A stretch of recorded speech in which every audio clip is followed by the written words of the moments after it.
அன்பிற்கினியவர்களே, இறுதி நாளை பற்றிய அறிகுறிகளை கொண்டு இறுதி தீர்வு வருகிறது, அது உறுதி என்பதை இன்றைய நற்செய்தி நமக்கு கூறுகிறது. இறைவன் கொடுத்த வார்த்தையை நிறைவேற்றுபவர் நம் ஆண்டவர்.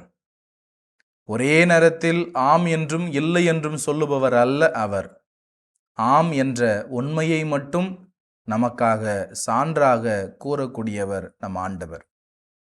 இறைவனுடைய வார்த்தைகள் உண்மையானவை, உயிருள்ளவை. சொன்னதையும் செயல்படுத்தியதையும் முழுமையாக ஏற்றுக்கொண்டதையும் நமக்கென விட்டு சென்றிருக்கிறார். ஒளி உண்டாகுக என்றார், ஒளி உண்டாயிற்று. இளைஞனே, நான் உனக்கு சொல்லுகிறேன், எழுந்து நட என்றான். இறந்தவன் எழுந்து நடந்தான். இப்படி இறைவனின் வார்த்தை படைக்கும், இறைவனின் வார்த்தை உருவாக்கும், இறைவனின் வார்த்தை உயிர் தரும், இறைவனின் வார்த்தை நம் அனைவருக்கும் மன்னிப்பு வழங்கும். விண்ணும் மண்ணும் ஒழிந்து போகும், என் வார்த்தை ஒருபோதும் ஒழியவே ஒழியா என்பதும், மழையும் பனியும் வானத்திலிருந்து இறங்கி வந்து பூமியை நனைத்து முளைத்து அரும்பி வளரச் செய்து விதைப்பவனுக்கு விதையையும் உண்பவனுக்கு உணவையும் கொடுக்காமல் திரும்பி செல்லுவதில்லை என்பதை சாட்சியம் பகர்கிறார். ஆகவே இறுதி நாள் பற்றிய அந்த செய்தி ஒருபோதும் பொய்யாகாது. அப்படி என்றால் இறுதி நாளை பற்றிய அறிகுறிகள் என்ன, அதை எப்படி நாம் புரிந்து கொள்வது என்பதையும் நாம் சிந்திக்க இருக்கிறோம். நாம் நம்முடைய வாழ்வில் பல அறிகுறிகளை வைத்துத்தான் பல உண்மைகளை நம்முடைய வாழ்வில் அறிந்து கொள்கிறோம். மரங்களில் இலைகள் தளிர்ந்தால் இளவேனி காலம் என்கிறோம். சிவப்பு வெளிச்சத்தை பார்த்தால் அபாயத்தை குறிக்கிறது என்று சொல்லுகிறோம். இப்படி இறுதி காலத்தை சுட்டி காட்டும் அறிகுறிகள் குழப்பங்கள், போர்கள், நிலநடுக்கம், கொள்ளை நோய், பஞ்சம், இவையெல்லாம் திருவெளிப்பாட்டு இலக்கிய மரபில் கூறப்படும் பொருள்கள்.